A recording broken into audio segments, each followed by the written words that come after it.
So as we move into question 13, there is some vocabulary that we need to be familiar with. They talk about prime numbers to start with.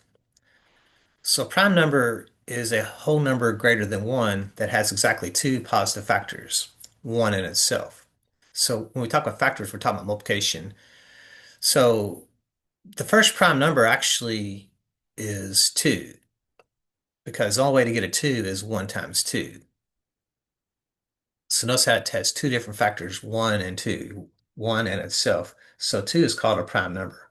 Has two different factors, if you will. Notice that 1's not there because the only way to get 1 is 1 times 1. That's only one factor. It's got to be two different factors. So 2 is actually the first prime number. Another thing, a prime number cannot be divided evenly by another whole number. So if you divide a number uh, by another whole number, a prime number should only be able to be divided by 1 in itself, not no other whole number will allow me to get that. Evenly means has to go into it evenly. So no decimal. So notice that 3 would be a prime number because 1 times 3 is 3. It has exactly two factors. 5 is prime, 7 is prime, 11 is prime, 13 is prime. And the prime numbers keep going on and on and on. So a composite number is a number that has more than two factors. So notice how here we're talking about it has more than two numbers that can divide into itself.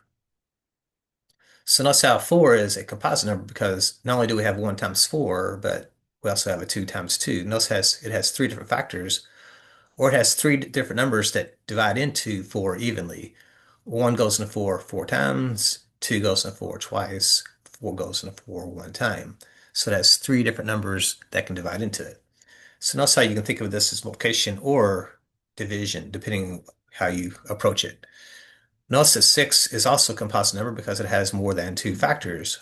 Not only does it have 1 times 6, but we also know there's this 2 times 3. 8 also is a composite number because not only is there 1 and 8, but there's also 2 times 4. 9 is actually a composite number because not only is there 1 times 9, but don't forget about this 3 times 3. So there's three different factors for 9. So let's look at an example again, working with the dice.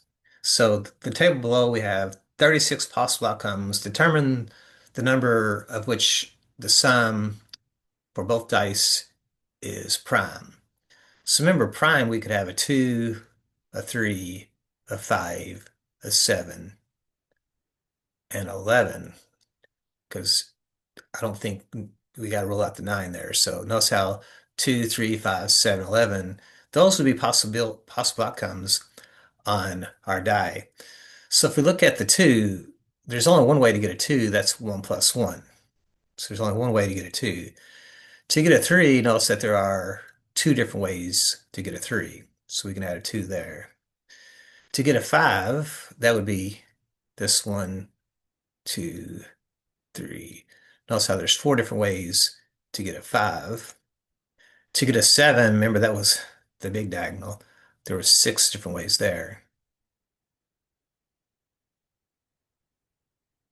So six different ways there. And then the other prime number was the 11. And notice that there's two different ways to get the 11.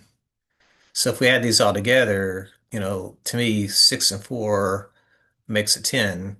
2 plus 2 plus 1 is 5. So I'm seeing 15 different ways, 15 different outcomes.